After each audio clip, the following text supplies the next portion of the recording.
Soomaali xafleeyay Soomaali xogmoogay xumaanteeda oo qura Soomaali xafleeyay ya Assalaamu calaykum waraxmatullaahi wabarakaatuh waan salaamay dhammaan ummadda Soomaaliyeed meel aad joogtaanba aad iyo aad baan idiin salaamay habeen wacan intay habeenkii u tahay intay maalinta u tahay maalin wacan intay subaxnimada u tahayna subax wanaagsan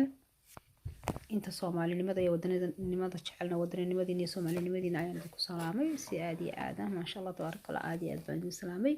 caawa maxaan doonaynaa marka inaan ka hadalno fiidiyoga ma doonayna ku si dheeraado ah waqti dambe weeyaan maasha Allah shirka hadda maxay tahay lagu qabanayo Dubai iyo waxa weeyaan Dubai waa cadowgeena Ethiopia waa cadowgeena maxay tahay farmaajo dhulka la jaraya waxa soo dhan Dubai iyo maxay tahay haddaan ka hadlo iyo wadamada shisheeye haba kala qaadin iskama yimaadaan wadankaaga nin maxay tahay wadan shisheeye wadankaaga aan u dhalan oo wadamo shisheeye maxay tahay u dhashay wadankaaga intuu iska soo barrafleeyo ma iman karo laakiin kuwa kula dhaqana oo kula dhiiga ayaa ku keenaya ayaga ayuu ku soo raacaya maxay hayteenay iyagana keenaya wadanka ayagana ka ibsaday farmaajo waa shakhsi marka la leeyahay farmaajo dhulka lala jaraya farmaajo dhulka lala jari maayo waxa dhulka lala jaraya wax weyn waa wadankaaga waa ciidaada farmaajo waxa lagu la dagaalamaya waa wadanka farmaajo maanta boorsidiisa hadduu ka qaato maxay tahay America ka yimid America ku noqdo cid soo hadal qaadaysa iyo cid maxay tahay dhulka la jaraysa iyo cid ka daba tagaysa midna ma jirto laakiin farmaajo waxa lagu la dagaalamaya waa wadanka waa mas'uulnimada uu haayo waa maxay tahay yacnaati muxuu ahaa midnimada iyo Soomaalinimada uu ordaayo waxa weeyaan waa cad maxay tahay daacadnimada iyo dawladnimada uu doonayo intaas ayaa farmaajo lagu daba joogaa farmaajo lama maxay tahay waa shakhsi waxbana maxay tahay loo sheegan maayo laakiin farmaajo waxa lagu la dagaalamaya Soomaaliyay oo wadankaaga taas xiskinayo ka bixin mar walba ina xasuusnaataan farmaajo shakhsi weyn iyo khayr haday maanta halka ka baxaan cid allaaliyo cid adiyaal cid ku dhageysa iyo cid maxay tahay daba galaysa midna ma jirto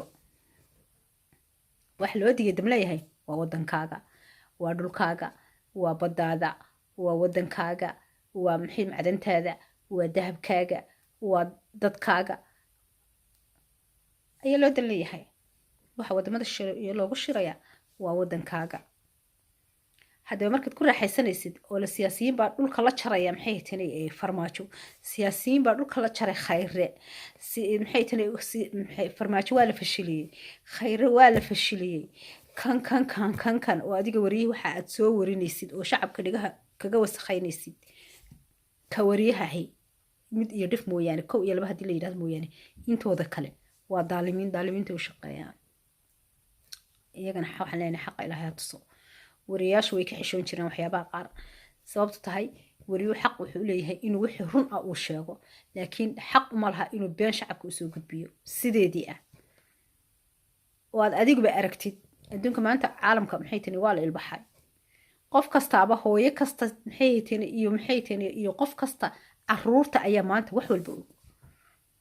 caruurta ayaa xataa iska dadka waaweyn ilmaha yar ayaa garanaya qofka hadalka afkiisa ka soo baxaya inuu run yahay inuu been yahay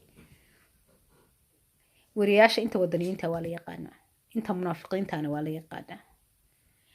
ma fahanteen soo farmaajo wax kale lagu ma haysto farmaajo wadankaaga lagu haystaa farmaajo badaada lagu haystaa farmaajo dhulkaaga lagu haystaa farmaajo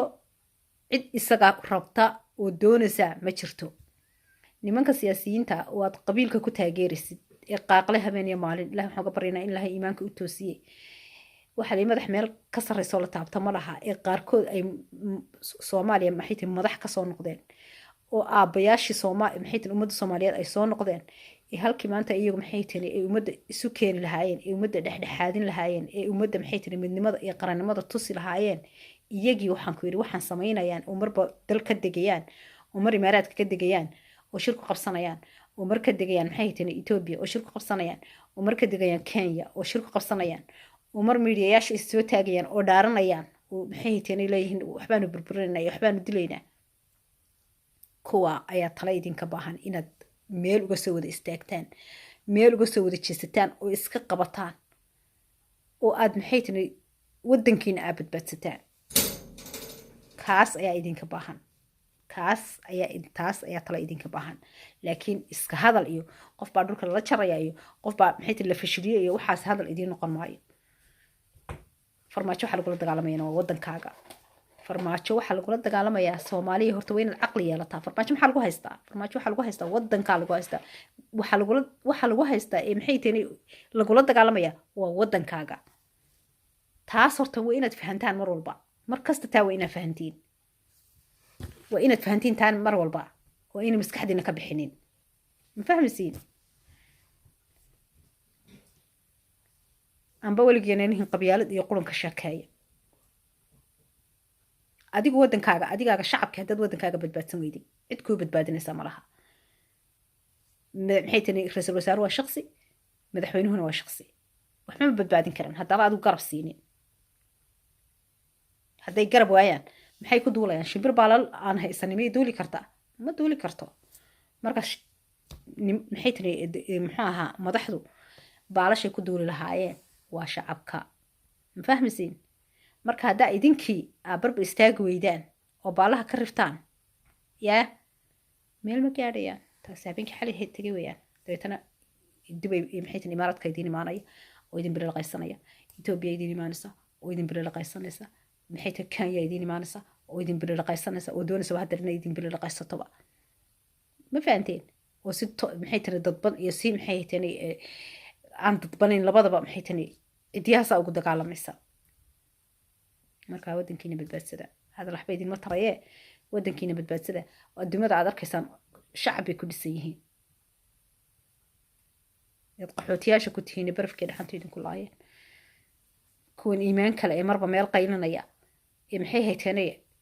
marba wadan ku soo shirayana ilaahay subxaanahu wa ta'aala iimaanka uu toosiyo iimaankii ayay beelaan iyagana iimaanka ilaahay subxaanahu wa ta'aala uu toosiyo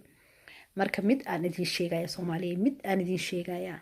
dhegihiina fura farmaajo waxa lagu haystaa waa wadankaaga sad u badbaadsan lahayd adaa laga rabaa ama weliga waxaad ku haysaa farmaajo dhulka la jarayo farmaajo maxay tahay la fashiliyo iyo farmaajo asaan loo gala iyo khayr asaan loo gala iyo khayr ama washi laga keenay iyo khayr asaan la yiri weliga waxa ka sheekay saad waxa uga sheekeynaysid qabyaalad iyo maxay tahay qof baa dhulka la jaraya aad uga sheekeynaysid wadankaaga hal lagu dul iibsado farmaajo khayr hadday waxba daafad waayaan boorsooyinkooda ka qaadanayaan hadda dee waqtigooda waaba gabaabsiyo dee waqti badan uma baharinba ma fahanteen marka xataa 4 sano ee dambe soo socota haddii aad xisi maxay tahay aad damiir leedihiin inaad dawlad aad madaxda hadda joogta aad doorataan weeyaan si wadankiinu badbaado idinku horay wadan nabad qaba oo maxay tahay qashinka iyo qurunka laga sifeeyay ay idinkaga tagaan dhaxal ayay doonayaan inay idin reebaan dhaxalka kala hara farmaajo khayr dawladooda faandeen inta sayna idin sheegay aniga ama weligiin ka sheekaya qabyaalad iyo nin aad daba roorisiin. Assalaamu calaykum warahmatullaahi wabarakaatuh.